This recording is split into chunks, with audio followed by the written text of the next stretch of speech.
Hiya,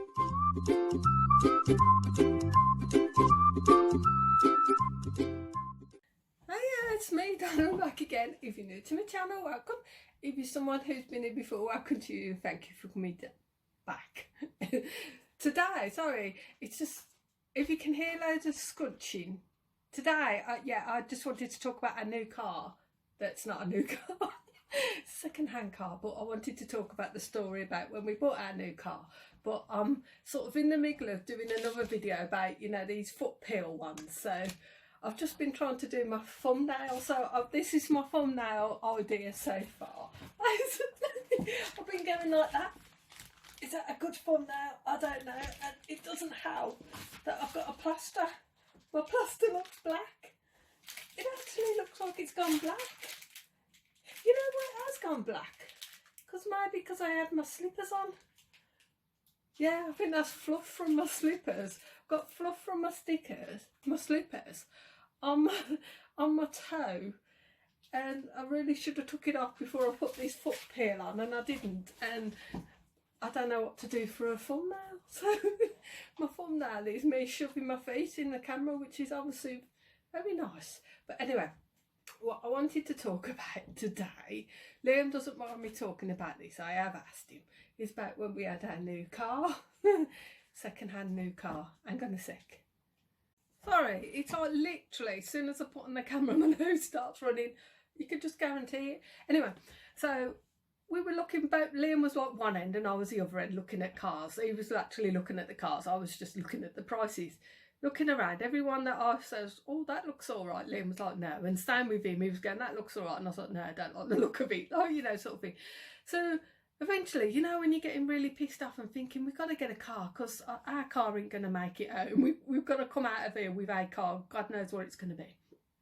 So I was just, you know, when you're just getting really fed up. So I just walked past one car, just seen the price on the front. To be honest, I didn't even look what car it was. And I just went to Liam, that one looks all right. You know? And he was like, actually, I quite like that car. Like, yes, have a look in. So the bloke comes along again. Well, have you seen any cars? Like, he says, yeah, like this car. It was just the price I was looking at. I didn't even know what car it was. You know, it was just a blue one. So gets in the car. As soon as goes to go in, the bloke, Liam goes, what engine is it? And he's like, 2 litre. So I just starts to get out, because in my head, 2 litre diesel it was. I'm just thinking it's going to cost a fortune in insurance and petrol. And then the guy was going, no, actually, he says it'll be more economical than your car you've got now, because it's a newer model, turbo, eco turbo thingy and all that stuff. And it's actually worked out. He was right. He wasn't bullying. He was right. So, but as soon as he said that, I just immediately panicked. So he gets in the car and they're like, our old car, the Picasso, was very basic. Like, there was no, it was literally no frills. I mean, when we first had it, we couldn't believe we got buttons for the windows to go up and down. That's how old it was. Like, and when we first got that, that was like the proper bee's knees for us. So this other car that we were going in, the one we got now, it was like, wow, it was like proper posh, you know. So anyway, I gets in first and I'm like, he says, you've got to put your foot down on the clutch to turn the engine on. And I'm like, a bit weird, like, I think that's kind of normal now. But to me, I'm like, well, you got to do that. So anyway, we did that, starts the engine, Liam gets in, I'll get in, Liam tries it as well. And we're like, oh, that's all right, like, and he's going, it's in your budget sort of thing. And he's like, oh, yeah. He says, do you want it? And we're like, yeah, all right, we'll have it. Like, you know, because it was in our budget and it looked quite nice. Like, you know, so didn't test drive it or nothing. I was just thinking, we need a car. We cannot leave here in our old car because, well, like I says, when we went down the motorway, I thought we were going to die. It was that bad. Excuse my language, but bricking it, because I didn't realise how bad it had got, because we knew it was playing up, but to the point where it was like, yeah, dies with death on the motorway. And anyway, so we goes in, and it's really weird at these places. We went in at first to the showroom a bit and talking to him, and he's going about our car and all that, and I could hardly hear him. It was that loud, I could hardly hear what he was saying. And then he says, oh, you have to go and see our financial bloke sort of thing. So I'm like, right. So then you get passed on to about 5 people before you eventually leave, like, you know. But it was over an hour. You know, they say you leave within an hour, but it's over an hour. So we had actually cleaned our car beforehand. So we went out to have a look at our car, and then while we was with the financial bloke, you think he was doing all our fine, like, you know, was it Bartley's? I can't remember the bank, but he does all that sort of stuff. And then I suddenly remembered at the car, because I drive a car more than Liam, because I need it more for work, he gets the bus. I thought, I'm the main driver and Liam's the name driver. And then I suddenly had a panic attack thinking, we've got to go back on the motorway, and I don't like driving on motorways. So I says to the guy, I says, oh bloody hell, I says, I need to phone my insurance company to change it over to Liam to drive back. And he phoned up, he says, who are you with? Anyway, so we sorted that out so Liam could drive it back, so we changed the insurance straight over. How much did they charge us admin fee? There's something like 30 quid, you know, the way they can't help but rip you off. You know, it's like, yeah, you've been with a customer for years, let's see if we can rip you off a little bit more. You know, so I think we had to pay more for the car and then more for admin, like, you know, because we're like, that's fine. So sorted that out. It says, yeah, you've been approved for finance for the car. So like, yeah, sorted, like, you know. So then they sent us to another person who was talking about the warranty and stuff, and the warranty covers the either AA or RAC and all that. So you have to go and see another person to discuss all that. Basically, they want more money out of you. So I'm like, okay, so we goes there, sees another person, and then you think you're done then. So then we have to go and see another person who was discussing the part exchange of our car, like, you know, because they wanted to see the logbook. So of course, I got the before we went out, I got the logbook from the loft. We got a box full of car stuff. So goes up in the loft, grabs what I thought was the logbook and the spare key and everything, and put it in my sandwich bag, as you do, and put it in my bag. And then when I goes to hand it over, she says, oh, can we have your logbook for your Picasso now? So I hands it over to her. And when I handed it over, I quickly looked, you know, when something don't look right. And I passed it over to her. And she was like, this isn't for the Picasso, this is for a Fiesta. So somehow I've managed to have the logbook for a car that I had before we had the Picasso, because the Picasso we got from the same garage that I got the other car from. Basically, we used to get our car from the same garage in Selly Oak. I think we've had the past 5 cars off them, you know. I don't know why, it just seemed easy because they've been going for 100 years, you know, when they've got the reputation. And we normally got loans and that, but for some reason we just decided to go somewhere else, you know, because they were a bit expensive. Anyway, so I think when we part exchanged our old Fiesta for the Picasso, somehow, some confusion, I ended up still with the logbook for it, and where the logbook for the Picasso went, God only knows. I have a feeling I might have threw it away by accident, thinking it was one of the. So anyway, so I hands this girl over, and this logbook to the girl, and she notices straight away that it's not the right thing. And then, you know, when you said, I cracked up laughing because I just thought, this is getting embarrassing now, like, what do I do? And she says, she kind of looked at me and I looked at Liam, and we all looked at each other saying, what do we do now? I phoned up the insurance. We sorted out all the finances. I phoned up the insurance. Well, the bloke did. I'll just give him more details on the phone. I don't know what to do now. I haven't got the logbook. And then she says, basically, she says, it's okay if you can go home and get it. She says, and then bring it back to us and we can sort it out from there. And I'm like, well, go home in what car? Like, and I thought, what do I do now? She says, no, you can go home in the new car and then basically bring it back to us as long as you bring it back. You're going to bear with me a minute. I'm going to have to put the tap on because our boiler is making a banging noise. If you've watched this before, our boiler, if you don't put on the hot tap, it keeps banging. So I'm going to, sorry, like I said, our boiler makes a banging noise, and when you put the hot tap on, it seems to stop it because we don't know where the noise, we can't find where the noise comes from. You literally, it just makes a weird banging noise and nobody knows. Anyway, yeah, so what's I say? So yeah, anyway, basically the girl says, if you go back to your house, go and get it and bring it back because I think they shut late. So I was like, okay, so she's, we're just cleaning the car and bringing it round to the front here. And we're like, all right, like, you know, bear in mind we still haven't driven this car. Well, I don't know why. I've never test driven a car. I'm just thinking a car's a car, like, you know. So anyway, they brings it round and she comes out with us and gives us the keys, and Liam gets in the driver's seat, and she's like, "Oh, do you want to show me to show you how everything works?" Of course, we us being like thickos, we're like thinking it's just a car. We know how to drive a car, like, you know. So she says, "Okay, here's the keys." And then we knew that you had to put your foot on the clutch to turn the engine on. So Liam gets in and I gets in. Well, bye-bye, like, see you in a bit. We'll be back with the logbook. So Liam gets in the car and I gets in the car. But it says, switches it on. We're like, "Where's the handbrake?" I like look at Liam and he's like looking at me and we're like looking down for the handbrake and we couldn't see the handbrake. And then she was still there, the girl, and she said, "Oh, it's that button there. That's an actual button instead of a handbrake in the middle." And we're like, okay. So Liam presses the handbrake and off we both go. Like, and I see my old car there, and you know when you feel really bad leaving your car, you feel like a bit of a traitor, don't you? Like, you know. So I didn't look back at my car, seen it, but I didn't look. But I left my bloody Elvis CD in there, which I'm gutted about because I used to love that CD. Anyway, we drove off. And then Liam's at the motorway. Of course, we were both a bit nervous because you know what it's like. When you could be driving 100 years, can't you? But when you're in a different car, everything's awkward in it. You know, you've got to get your feel for it. So, gets home, goes back up in the loft, mooching through all the paperwork, the car stuff. Cannot find this logbook anywhere. So I'm like panicking then. I think, what do you do? Like, you know, so we phoned them up, got through to the same girl. She says, "Oh, yes, it was me." And she said, basically, we got two choices. We can either sort it out ourselves.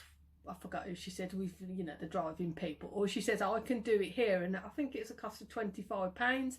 And I thought, you know what? It's easier for them to do it there, innit? Because I think our car was only going, I'm sure they said our car will be ended up at the auctions, like, you know. So she says, for £25, she says, we can sort it out our end. And we thought, well, great. Saves us driving all the way down the motorway again. So as that was, I'm on the phone to her, yeah, sorted, proper chuff, we got a nice car, like, you know. Sully came home from school. Yeah, I think Sully was in school there. So we're like, "Oh, let's go for a little drive," as you do, like, you know. So let's go and get some new mats, because you don't get any mats in these cars, do you? Like, so we went to Bromsgrove, and there's a Halfords there. And normally we park at the front part of Halfords, but Liam wanted to park round the back. So we parked round the back. So Liam reverses and there's a fence there. And of course this car's got sensors on, which our old car didn't have as well. Now, it was bleeping as he was reversing. Now, I've got to tell you this story, which would make sense for why he didn't stop when I was shouting at him. When his sister used to go away on holiday, she used to let him use her car, put him on the insurance, and that was all sensitive bleeping and everything. And a few years ago, she was having an extension built on the house, but because they'd gone on holiday, she was asking Liam to come and like check on the builders and stuff like that. And outside her house, she's got like two posts where there used to be a fence gate years ago. So the one time, one of the builders were at the front with the wheelbarrows and everything. And the sensors on her car was bleeping, and I was saying to Liam, stop, you're going to bang into the post. And he's going, "Oh, I've done this loads of times, I know what I'm doing," like, you know. So anyway, her car is bleeping, go beep, you know, when it goes bleep, bleep, bleep, bleep, like, you know. Anyway, the bloke ends up shouting, and I was like, what we didn't realise is when Liam went to reverse out of a drive, the bloke, one of the builders with the wheelbarrow, decided to drive, like, go round the back of the car for some reason. And what I thought was the post, he was close to the post beeping, was actually the guy's wheelbarrow. So he ended up running over his wheelbarrow, like, you know. So I mean, unfortunately, could I think it was like an Addy Million type one, he managed to, when we got out, and he managed to like bang it into shape with his feet, kicking it and everything. So basically, yeah, so Liam's used to driving cars with bleeping sensors on. So when we pulled up and reversed out like the back of what's a shop called Halfords, the car's going bleep, bleep, bleep, bleep, bleep, and I'm like, "Liam, stop, he's telling us to stop." She's going, "Oh, I know what I'm doing." Bleep, bleep, bleep, bleep, and then a little bit of a bang. So of course I'm telling him off, as you do. So he gets out and he's like reversed and banged into the fence. So he ends up with this car, we've only had about an hour. We end up with like big scuff on the bumper. So I'm telling him off because, well, that's what I do, innit? Like, you know, I've got to do my job, you know. So I'm telling him off, calling him all sorts. Like, he's going, oh, I didn't do it on purpose. Like, you know, well, all right, but at least we know now when it bleeps solidly, that means basically just stop. So we're like, okay, I've got over that for. It's only a little bit of a scuff, a bit of teacup will sort that out. Like, you know, I was gutted, like, you know, shiny new car with a scuff already. So it's already looking like our old car now. So anyway, we goes in Halfords, but I bought really expensive mats. I thought it's a nice car, like you might as well treat it. Like. So he comes out with these mats. Sully's with us as well. So as we walks towards the car, it was only on you got a fence there, and then our car was there, and there was a wall to basically the back of the shop. And as Liam opened, no, he didn't open the door. I think he pressed the button to open the door.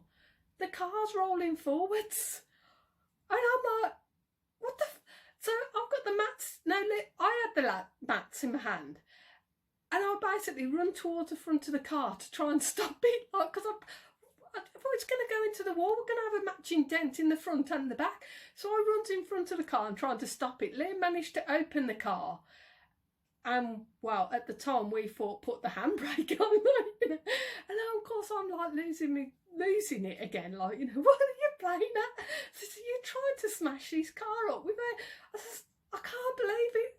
Anyway, so of course I have my little tantrum again because I'm gutted, like, you know, this car's getting wrecked. Of course we're standing there, we're all standing outside being really baffled. Liam's going, I thought I put the brake on, and I'm like, I thought you put the brake on. So as we're standing there discussing what's happened with the car, it starts rolling again. It starts rolling again forward, so Liam managed to jump back in again and basically put his foot on the actual brake, like, you know. So then we all gets in the car and we're looking, which is something we should have done before. We're all looking to try and figure out how this stupid handbrake works on the car. Thinking about it logically, there's a little button. Obviously, pulling it up is on, pushing it down is off. Oh, that's another thing. You have to put your foot on the brake as well when you release it. You have to put your foot on the brake and then pull it up. So that was something we should have done before we left, but we didn't even know these handbrakes existed. Why would you? Like, you know, so basically within less than an hour of the car, we put a bump in the back and nearly put a bump in the front. So, so yeah, then so Selene, the nicest car we've ever had, and we've wrecked it, like, you know. So now we know how the handbrake works, but this is something I think is really wrong with the design. A few weeks after, where was we going? We was going for a pizza. You know, again, there's a wall there. And we're in the village and we're just pulling up by the pizza place, and it was a sunny day. I went to close the window. I was in the passenger side. As I went to close the window, the car went like that forwards, and I'm like, looks at Liv, what was he doing? Because he was just about to pull up. So I looked at him and he looked at me, and we're like, oh, stupid. Like, you know, so I went to close the window again, and the car jumped forward again, and Liv's like, what the F are you doing? Oh, I'm trying to shut the window. Like, but I was actually I was using the handbrake because the button for the window is like when you drive, yeah, because I was thinking about it when I was driving, because when you're in the passenger side, you got your window button on your left, and then the handbrake's down there on your right. But when you're driving, it's the other way round. So I forgot that I wasn't driving. I thought I was a passenger. I thought I was closing the window, but I was actually, which is really, really dangerous. When you think about that, how many other people have done that? I'm sure I mentioned it to someone at work and he said he's done it as well. How dangerous is that? Imagine if you're going really fast down the motorway or something, and your passenger thinks they're shutting the window, and you suddenly do a brake. You know? So anyway, so yeah, so I'm sure most of you people have already got these cars. Were like dinosaurs. To us, it was like the fanciest car. It still is. It's the fanciest car we've ever had. And like I said, our last car was covered in dents from other people. I can put my hands up and say not one of them dents are from me. So like I said, the app that I use, I have to change it every 10 minutes. I have to stop the video. So yeah, so I can put my hands up and honestly say I did not put one of them dents in our old car, but it was covered in dents. Again, if you're out and about and you see Citroen Picasso, especially the silver ones, you look, that will be covered in dents. I don't know what it is, the car's cursed, but not as cursed as our car. I says, we really like it. It's the nicest car we've ever had. And within less than a year, that guy drove into me. Audi, a bloke in an Audi drove into me. You'll see that if you've watched my older videos, I had a little bit of a moan about that. He drove into me. Then, so a couple of months ago, Liam drove in, accidentally went to turn left. My fault. I told him, it wasn't my fault as such, but it was a little bit. I told him to sort of go left, and he did look, but this car was coming up quite fast. And Liam drove into that. That was another Audi. So, yeah, so basically this car got a bump on the back, then he got a bump on the front, got driven in from the right side, the bloke driven in the right side, and we had to have all that fixed. And then a couple of months ago, the left side got all damaged. This poor car. I bet he didn't know. I bet when he seen us coming, if cars could talk, I bet he'd be thinking, you two can just piss off. You know? But anyway, it's still outside and it's still in one piece, and these things happen. Yeah. I said, I'm gladly, like it says, with that handbrake situation, how dangerous? It's almost as dangerous as the driving on the hard shoulders on the motorway. What idiot thought of that? I don't know. It just makes you think sometimes, who thinks of these things. So yeah, so that's my little story time video. No, that's just basically when we bought our car. I'm sure yourselves, when you bought cars, have had similar things, or have you? Or is it just us? So yeah, I really miss my I don't miss the old car, but I do miss me Elvis CD. I really do. I might have to buy another one. But I think it was a birthday present. So in a minute now, I'm going to have to get this off my foot and see how, well, it won't work till about a week or so. So if anybody wants to watch Scabby Feet later in a couple of weeks, that video should be uploaded. So thank you all for watching. Thank you to everyone who's subscribed. If you like this video, please give it a thumbs up. If you've got any comments, leave them down below. If you've got similar experiences with cars. I think I've already said that, haven't I? Yeah, I do read every comment, and if I sometimes I just don't know what to say when you leave comments. Some of them are really lovely. Well, most of them are lovely. It's nice that you take the time to leave a comment, and I do always give you a thumbs up and a heart. So thank you all for watching. Take care, everyone. And if you get a new car, probably best to do a little test drive with the people in the showroom first. Okay, bye.